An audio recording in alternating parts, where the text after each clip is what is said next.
Hey everybody, what's going on? I am Patrick Kelly for Star 102.5 FM. April is beer month in North Carolina. I bet you didn't know that. And to celebrate, Star 102.5 is doing something all month long.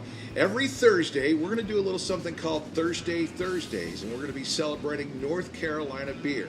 Now, when I first moved to this area 4 or 5 years ago, everybody kept telling me about this place called the Railhouse Brewery.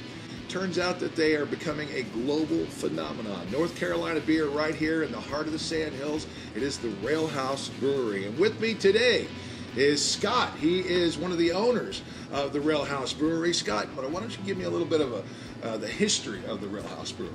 Well, thank you, Patrick. The Railhouse started in the end of 2009. Started doing our production in 2010 and really started distributing in the end of 2013 throughout the state. Right now, we're in multiple places such as Food Lion, Harris Teeter, and Lowe's Foods, not to mention several others like Kroger and some of the other businesses around the state. We do a lot of on-premise work with here at the Railhouse and off at local bars and restaurants. However, the main 5 you see in front of you are our staple beers, our flagship, so to speak.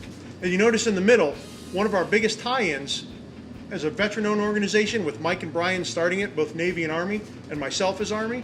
We've got a good relationship with KBar Knives up out of New York. They sponsored our brown beer multiple years ago, and in the last few years, we started our red beer, the Ek Red. And that Imperial Red is also now another beer we do with them.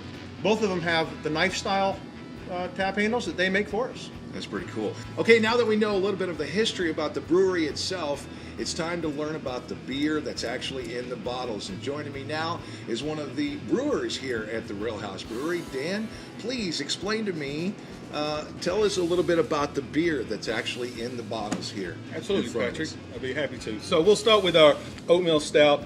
Typically, oatmeal stouts are a heavier body beer. We intentionally brew this to be a little bit lighter, so it's a little bit more approachable to your casual craft beer drinker.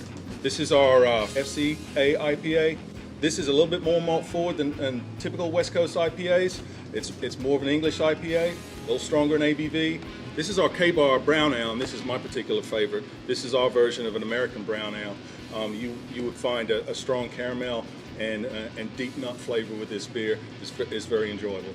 This is our newest flagship beer, our Ek Red. We're quite proud of it. We've worked on this recipe for the last year, and we're now finally putting it into bottles. Another favorite of mine is our Pineland Pale Ale. We've worked on this recipe for about the last 2 years, and we've really got it in our crosshairs now, and it's about to go out in bottles and be distributed also. Now, Dan, I've seen all over social media you guys talking about small batches. What exactly is a small batch? Why don't you tell me a little bit about that? Well, we develop beers on a small scale, and then we try to take them across the bar on the first and third Thursday of every month, so our customers can experience those new beers, and it gives us latitude as brewers to experience those styles and perhaps put them on a bigger scale. For example, our IPA. We're developing a new IPA. We're on the 6th iteration of that beer, and hopefully that'll be distributed one day. Absolutely. So here you go, ladies and gentlemen. We're celebrating North Carolina beer in the way we know how. Thursday Thursdays right here on your Listen at Work radio station. Until next time, and for everybody here at the Railhouse Brewery, I'm Patrick Kelly. Cheers.